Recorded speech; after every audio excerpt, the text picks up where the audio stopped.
Welcome friends, मैं आपके सामने गौरव मिगलानी। हम पढ़ रहे हैं 12th क्लास की अकाउंटेंसी। रिटायरमेंट और डेथ ऑफ ए पार्टनर का हमारा ये वीडियो नंबर है 4। इससे पहले आपके इसी चैनल पर 3 वीडियोस इसी चैप्टर की अपलोड हो चुकी हैं और पार्टनरशिप की हमारी ये वीडियो नंबर 120। तो हमको इस वीडियो में स्टडी करना है कि गेनिंग रेशो क्या होता है। सिंपल सी बात, गेनिंग रेशो की हम कैलकुलेशन क्यों करते हैं, ये क्या है, अब हम जान लेते हैं। देखिए, जब भी कोई पार्टनर फर्म से रिटायर होता है या डेथ होता है, किसी पार्टनर की डेथ हो जाती है या रिटायरमेंट हो जाती है, तो बाकी के बचे पार्टनर्स को गेन होता है। क्योंकि मान लीजिए पहले 4 पार्टनर से प्रॉफिट होता था, कितने लोगों में बंटता था? 4 लोगों में। अब एक पार्टनर छोड़कर जा रहा है, तो अब प्रॉफिट कितने लोगों में बंटने वाला है? 3 में। चौथे वाले पार्टनर का प्रॉफिट कहां गया? इन 3 लोगों में भी डिवाइड हो जाएगा। तो अल्टीमेटली किसी पार्टनर की रिटायरमेंट होने की वजह से या डेथ होने की वजह से बाकी के पार्टनर्स को गेन होता है। जिस पार्टनर का जिस हिस्से में शेयर इंक्रीज होता है, वही उसका गेनिंग रेशो होता है। मतलब गेनिंग रेशो रियलिटी में क्या है? जिस रेशो में जिस पार्टनर का जितना शेयर इंक्रीज होता है, वही उसका क्या होगा? गेन होगा। और इसी तरह से हम बाकी के बचे हुए पार्टनर्स का गेनिंग रेशो फाइंड आउट करते हैं। गेनिंग रेशो की कैलकुलेशन इसलिए भी की जाती है क्योंकि गेनिंग रेशो के बिहाफ पर बाकी के रह गए पार्टनर्स को रिटायरमेंट होने वाले पार्टनर को गुडविल का अमाउंट देना होता है। क्योंकि जो पार्टनर रिटायर होकर जा रहा है, उसको एक अमाउंट गुडविल का लेना होता है। किससे लेगा वो? जिन पार्टनर्स को गेन होगा रिटायर होने वाले पार्टनर की वजह से। इसलिए गेनिंग रेशो की कैलकुलेशन करनी हमारे इस चैप्टर में बहुत जरूरी है। गेनिंग रेशो हम डेफिनेटली किस में निकालते हैं? जहां पार्टनर की रिटायरमेंट हो रही है या किसी पार्टनर की डेथ हो जाती है, तो उस टॉपिक के अंदर, उन क्वेश्चंस के अंदर, उस चैप्टर के अंदर हमको गेनिंग रेशो फाइंड आउट करना होता है। तो सिंपल सी बात, गेनिंग रेशो निकालने के लिए आपको न्यू रेशो दिया होना बहुत जरूरी है। Old ratio, new ratio. क्योंकि जब आप न्यू रेशो में से ओल्ड रेशो माइनस कर देते हो, मतलब नए वाले रेशो में से जब आप पुराने वाला रेशो माइनस कर देते हो, तो आपको ये पता चल जाता है कि जो पार्टनर फर्म में अभी भी काम कर रहे हैं उनको कितना गेन होने वाला है। तो गेनिंग रेशो निकालने के लिए हमारे पास दो टाइप की सिचुएशन हमारे सामने आ सकती हैं। पहली situation, if not given, new ratio मान लो अपने पास क्वेश्चन में है ही नहीं, तो आप उस केस में क्या करोगे? मान लीजिए ए बी सी 3 पार्टनर थे, क्वेश्चन में आपको यह दे दिया कि सी रिटायर हो गया, तो आप इस क्वेश्चन में और कुछ बात आपको दी ही नहीं हुई। आपको ना क्वेश्चन में न्यू रेशो गिवन है, ना आपको यह पता कि गेनिंग रेशो क्या है। अब सी रिटायरमेंट हो गया, सी का रिटायरमेंट हो गया, तो आपको इस क्वेश्चन में बाय डिफॉल्ट क्या मानना है कि ए और बी का जो नया रेशो है वो 2:4 है, और ए और बी का जो गेनिंग रेशो है वो भी 2:4 ही है। मतलब कभी कभी क्वेश्चन में ऐसा हो सकता है कि आपको क्वेश्चन में नए वाला रेशो गिवन ही ना हो। इस टाइप के क्वेश्चन में आपको क्या करना है? जो पार्टनर रिटायर हो गया, तो बाकी के पार्टनर्स का नया रेशो भी वही मान लेना और गेनिंग रेशो भी आपको वही मानना होगा। आपको यही मानना होगा कि पुराने वाले बाकी के बच गए पार्टनर्स ने सी का हिस्सा 2:4 में ही आपस में डिवाइड कर लिया है। इसलिए जो पार्टनर रिटायर हो जाएगा या किसी पार्टनर की डेथ हो जाएगी, क्वेश्चन में आपको न्यू रेशो गिवन नहीं है, तो इस केस में बाकी के बचे पार्टनर्स का वही नया रेशो माना जाएगा और उस क्वेश्चन का गेनिंग रेशो भी आपको वही मानना होगा। सिचुएशन नंबर 2, जब क्वेश्चन में नया रेशो गिवन है, तब क्या करेंगे? सिंपल सी बात, गेनिंग रेशो निकालने का तब हमको फॉर्मूला अप्लाई करना है। आप क्या करना? न्यू रेशो में से ओल्ड रेशो को माइनस कर देना, आपका क्वेश्चन में गेनिंग रेशो निकल जाएगा। मतलब क्वेश्चन में न्यू रेशो गिवन है, ओल्ड रेशो हमको ऑलरेडी पता ही होता है, न्यू रेशो में से ओल्ड रेशो माइनस कर देना, आपको क्वेश्चन में गेनिंग रेशो निकल जाएगा। गेनिंग रेशो क्या होता है, सैक्रिफाइसिंग रेशो क्या होता है, ये टॉपिक हम पीछे वाली वीडियोस में काफी बार डिस्कस करते आए हैं।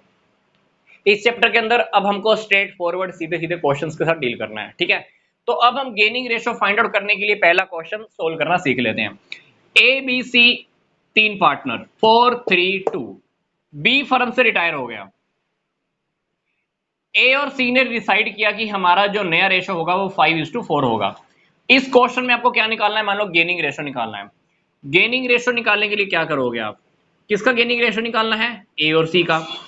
ए का देखो, सी का देखो। ए का पुराना शेयर कितना है, 4 3 7 और दोनों टोटल 9। ए और सी का नया कितना है, टोटल 9। फॉर्मूला क्या लगाना होता है गेनिंग रेशो में, new ratio minus old ratio. तो ए का नया रेशो देखो क्या है, 5 9। ए का पुराना कितना है, 4 9।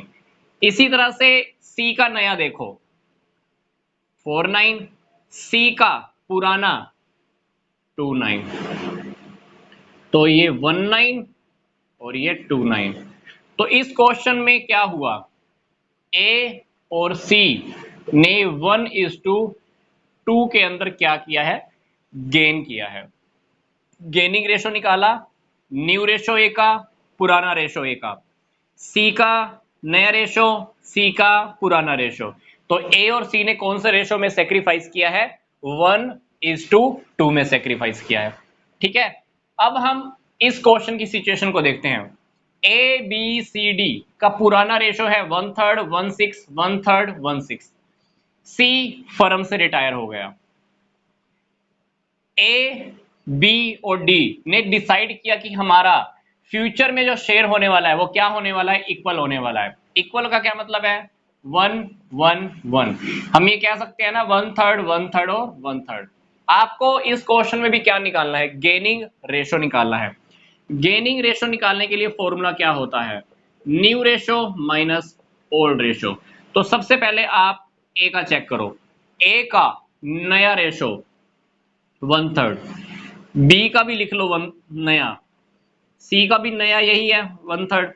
अब ए बी और सी का पुराना रेशो निकलो, ए का पुराना 1/3, बी का पुराना, सॉरी हाँ बी का पुराना 1/6 और सी तो वैसे भी फर्म से रिटायर हो रहा है, यहां डी लिखना है 1/3 नया डी का पुराना 1/6। तो यहां पर ध्यान से देखो, ए का नया ए का पुराना दोनों सेम है, ए ने यहां पर कुछ गेन नहीं किया। बी का चेक करते हैं, एलसीएम आएगा 6 2 -1 मतलब 1/6। डी का निकालोगे तो डी का भी कितना आएगा 1/6।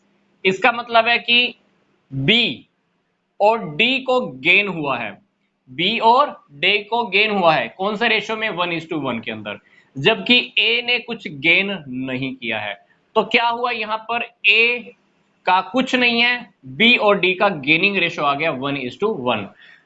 अब हम एक क्वेश्चन और सोल्व करके देखते हैं। ये देखिए, ए और बी और सी तीन पार्टनर हैं, पुराना रेशो है 1 1 1। हम इसको लिख सकते हैं, पुराना रेशो 1/3 1/3 और 1/3। ए फर्म से रिटायर हो गया। बी और सी ने क्या किया, ए का जो हिस्सा है, बी और सी ने इसके ए के हिस्से को 5:3 में एक्वायर कर लिया। मतलब बी को कितना मिला, ए के 1/3 पार्ट का बी को मिला 5/8। अल्टीमेटली सी को कितना मिला, ए के 1/3 का 3/8, सी को मिला इतना।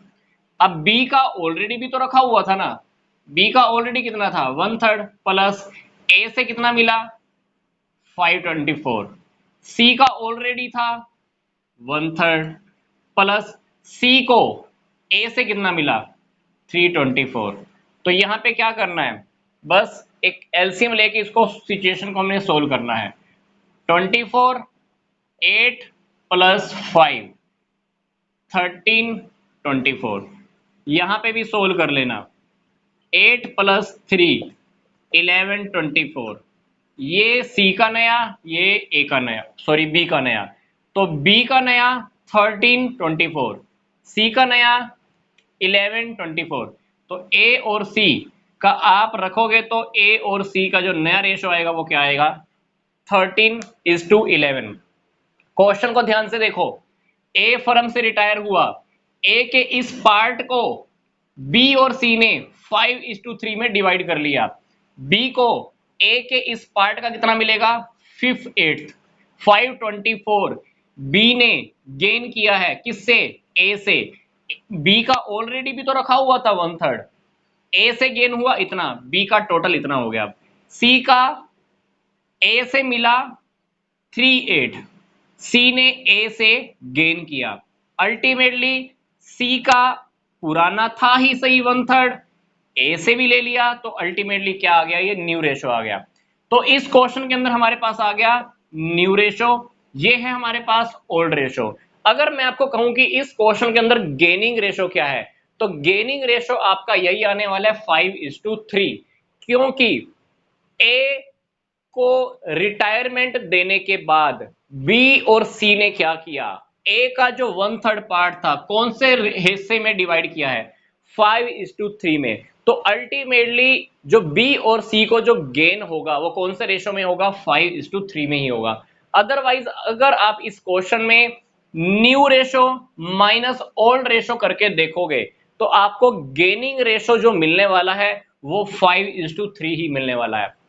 मतलब इस प्रकार के क्वेश्चन के अंदर हमको क्वेश्चन में बिल्कुल क्लियर हो जाएगा कि रिटायरमेंट होने वाले पार्टनर का बाकी के बचे हुए पार्टनर ने उसका हिस्सा कौन सा रेशो में डिवाइड किया।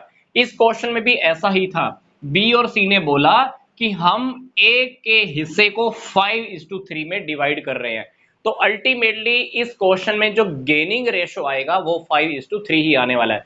मान लीजिए मैं यहां पर थोड़ा सा चेंज कर देता हूं, मैं आपको ये कहूं कि बी और सी ने ए का हिस्सा 1:1 के अंदर इक्वायर किया है, तब आप क्या करोगे, फिर से ये सारी कैलकुलेशन करोगे, नया रेशो डिफरेंट आने वाला है, फिर आप क्या करोगे, क्वेश्चन में गेनिंग रेशो फाइंड आउट करोगे। आपको गेनिंग रेशो इस टाइप के क्वेश्चन में फाइंड आउट करने की जरूरत भी नहीं है। अगर आप गेनिंग रेशो फाइंड आउट भी करोगे तब भी आपको 1:1 ही आने वाला है, क्योंकि बाकी के बचे हुए पार्टनर्स ने रिटायरमेंट होने वाले पार्टनर का जो हिस्सा है इस रेशो में डिवाइड किया है, तो अल्टीमेटली गेनिंग रेशो हमारा यही आने वाला है। अदरवाइज आप गेनिंग रेशो फाइंड आउट करके देखोगे तब भी आपका आंसर यही का यही आने वाला है।